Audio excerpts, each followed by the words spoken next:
Класс кыргыз тили даярдаган мугалим Жумабек кызы Гүлкан. Саламатсыңарбы урматтуу балдар? Силер менен кезектеги сабагыбызды баштайбыз. Силер менен бүгүн биз этиштин жактары жана чактары жөнүндө кеп кылабыз.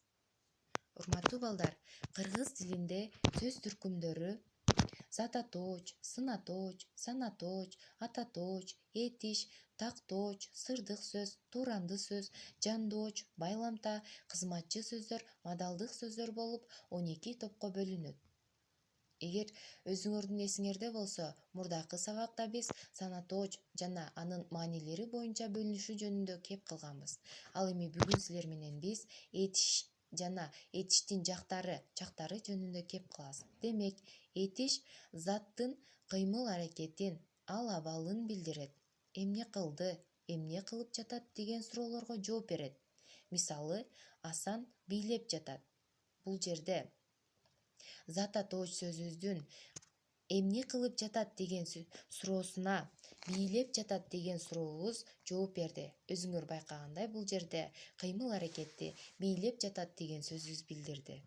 Ал эми ар кандай мамиле жана ыңгай формасындагы этиштерде кыймыл аракетти аткаруучу тараптар болот. Алар сүйлөөчү тараптар жана өз ара сүйлөшүүгө катышпай турган өзгө тараптар болушу мүмкүн.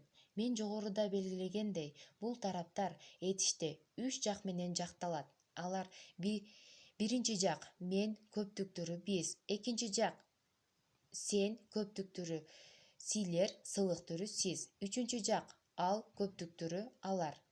Ал эми этиштин башка сөз түркүмдөрүнөн айырмалап турган бул чагы болуп эсептелинет. Кыргыз тилинде этиштин 3 жагы бар. Алар учур чак, өткөн чак, келер чак.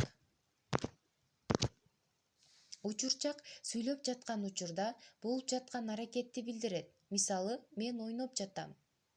Ал эми келер чак болсо, кыймыл аракеттин келечекте болорун билдирет. Мисалы, мен эртеге ойноймун. Ага улай эле өткөн чак болсо, кыймыл аракеттин өтүп кеткендигин билдирет. Мисалы, мен кече ойногонмун.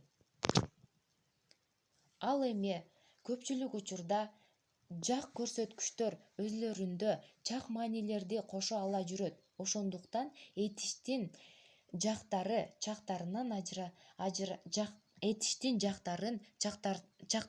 ажыратып кароого мүмкүн эмес. Себеби кыймыл аракетти дайыма мезгилдик катнашта туруп гана тааный алабыз. Мисалы, учур чакта биринчи жакта мен жазып жатам, экинчи жакта сен жазып жатасың, ал эми үчүнчү жакта ал жазып жатат болуп эсептелинет. Ал эми ушул эле сүйлөмдөр келер чакка алып карайлык дагы. Биринчи жакта мен эртең жазамын, экинчи жакта сен эртеге жазасың, үчүнчү жакта ал эртеге жазат. Ал эми ушул эле дагы сүйлөмдөрдү өткөн чакка коюп көрөлүк дагы.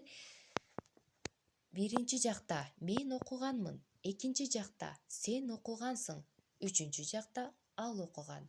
Демек, темабыз түшүнүктүү болсо, силер экранда көрүп турган бул сүрөткө жакшылап көз чаптыргыла дагы. Сүрөттөрдү пайдаланып, досуңар менен диалог түзгөндөй кылып текст түзгүлө. Ушуну менен сабагыбыз аяктады. Саламатта калгыла, көңүл бурганыңар үчүн